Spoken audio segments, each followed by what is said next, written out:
Hey, welcome back to DIY Willy.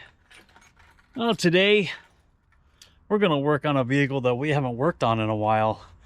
The NISSAN Frontier, the 2008 4x4 truck, is back here at the shop, the garage, whatever you want to call it.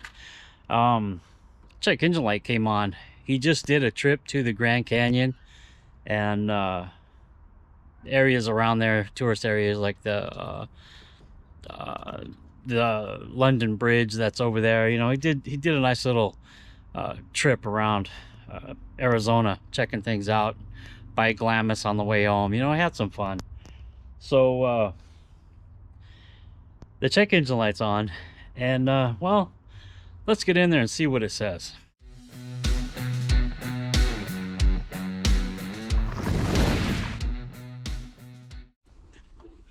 Well, I've got my Foxwell scanner out. The plug is right underneath here above the gas pedal for the OBD2 port, and you know, the scanner turns on when you plug it in. Now I'm gonna go ahead and put the key in so that we can read the trouble code.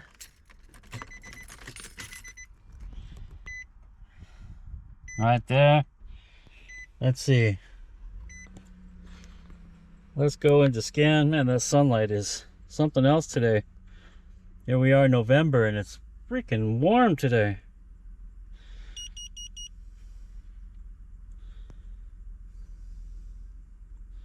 So there's one code found. Okay, stored codes. Here we go. That's a P2A00. I've never seen a code like that. That's interesting. O2 sensor, circuit range, performance bank 1, sensor 1. I hate messing with all these sensors on these vehicles.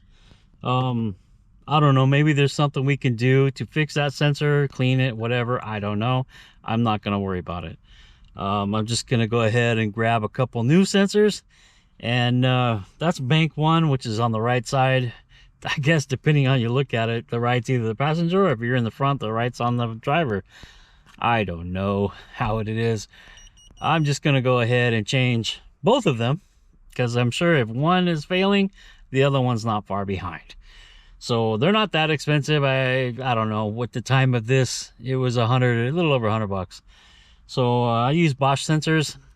There's lots of options you can get. There's obviously some cheaper options you can get, but I'm going to go ahead and stick with the Bosch, and let's get them put in, see where they're located at, how to unplug them, and get things going. Man, there's a lot of stuff in here to get to these sensors. This is probably going to be the most difficult. Yeah. This one, that plug right there that I'm pointing at, is the O2 sensor plug. And the O2 sensor is right down there after the shield. It's the same place on the other side.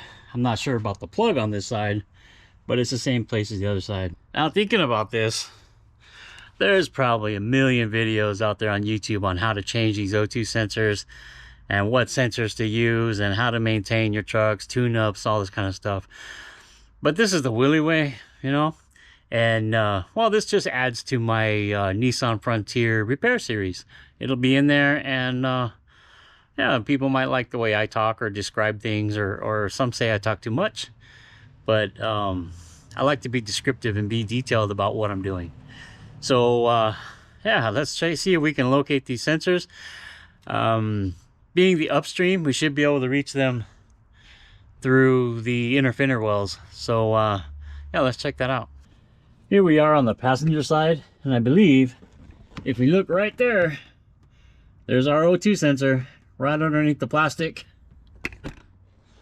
This is the fender well you can see right here, and that's the O2 sensor. Looking at the condition of the sensor, I would want to say that this is maybe original equipment.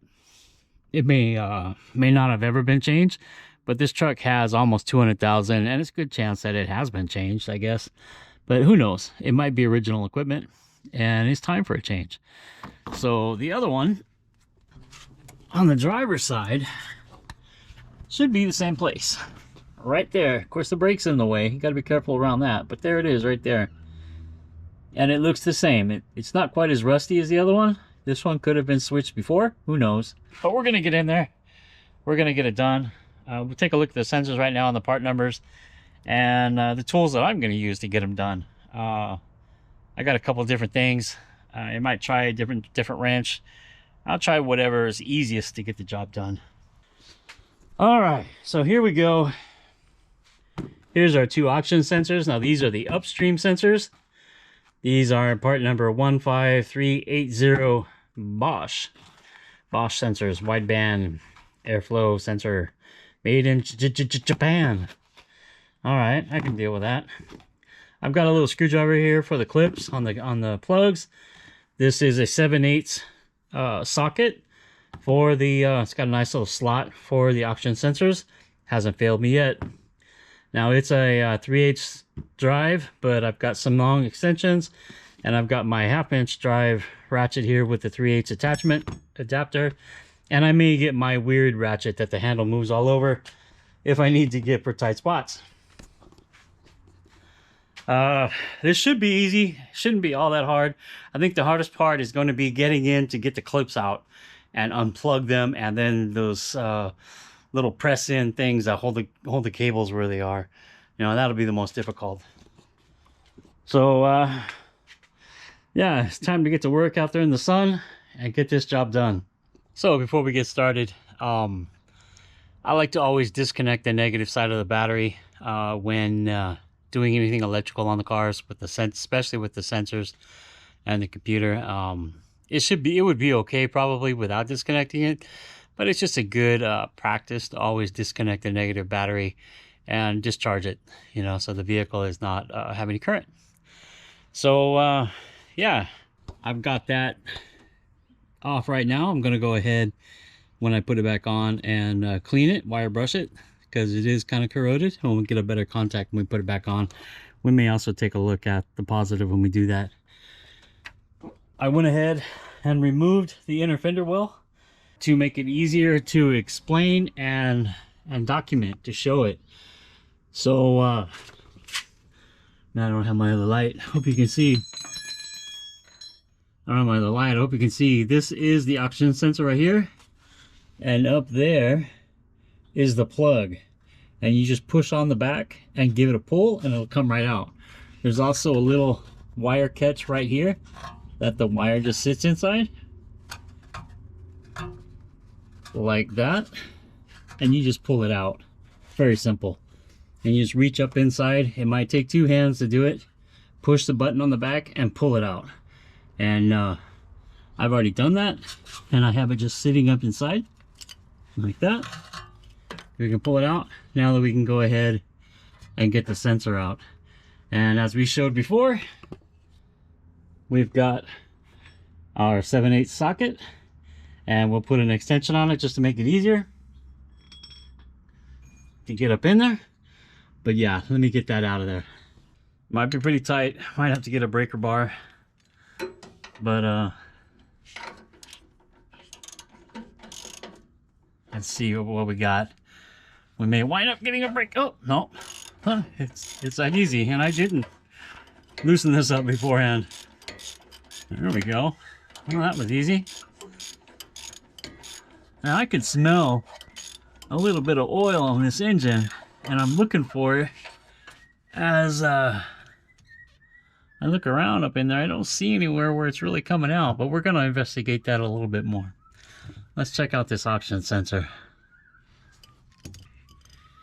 I'd say that's been in there a while. That's a NISSAN Denso. Yeah, that's original equipment right there. So it's definitely time for it to have gone. Let's see what the that's a my hand's shaky. That's a 21-200-7077, something like that. I don't know. It's a Denso. That's original equipment right there. Now let me get the new one, and we'll get that installed. Now the upstream sensors, here's a part number if you missed it again earlier. The upstream sensors are both the same.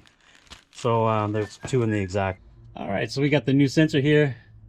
Just gonna go ahead and pull the cap off. This is a protective cap to protect the sensor. You can see it's got anti-seize on it, on the threads already. I don't know if you can see that. It's there on the threads already. If it doesn't have it, make sure you put some on. Generally, they do come with the anti-seize already installed, but it's always a good idea to make sure it's there. Now I'm gonna go ahead and put this in by hand to better show you what I'm doing, and then I'll tighten it down with the wrench. So there is the hole right there. See that? We're just gonna go inside, get it started real nice. Just tighten it in. I'll get the socket and we'll tighten her down.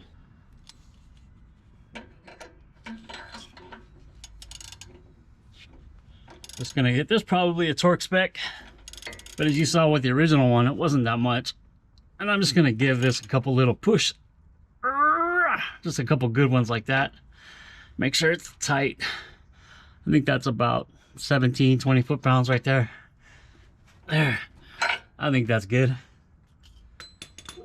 And this just runs back up there to that plug, and we'll push her in.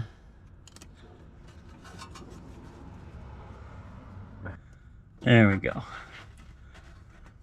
Push it all the way in until it clicks. Like that. I don't know if you heard the click, but it clicked. And then we'll just push the wires in there to protect it. Perfect. There we go. It's all reinstalled. Just like that. Now I'm going to spare you the pain of watching me put the inner fender back together, because you don't really see that. You can do it without taking the inner fender out. You just have to be able to reach up inside there.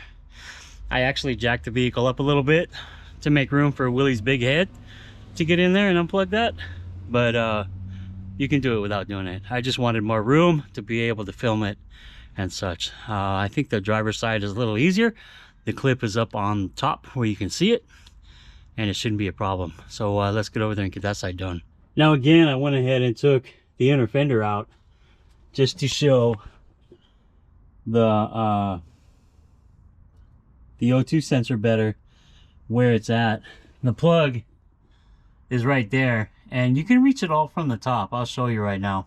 The plug, you got to get in here and get one hand this side and the other hand down the other side, and just push the button and it unplugs like that.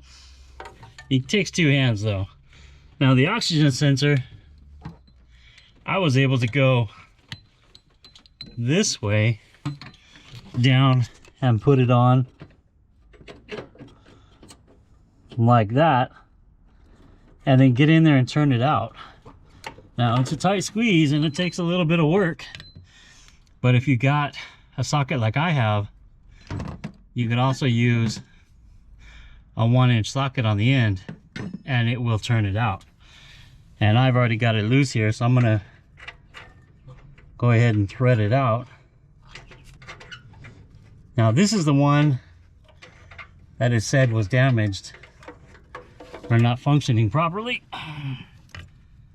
Looks the same, and it's a Denso plug, the same. I bet these are all original equipment. I bet they haven't been changed yet. Yeah, well, we're gonna change them right now. Everything looks fine. I think it's the heaters that burn out on these. These are heated. I think it's the heaters. Let me get the other one, get it ready to get in there. So there you go. Driver's side oxygen sensor's in. I went through the top this way to get it in there. Really worked out best than trying to squeeze everything right there. Because of the angle it's at, it's not as easy as the passenger side from coming in on the side like this. But it's in. I'm gonna go ahead and put the inner fender back in, and then we'll connect the battery, go back inside, start it up, clear the code, all those kinds of things. And yeah, let's get this wrapped up.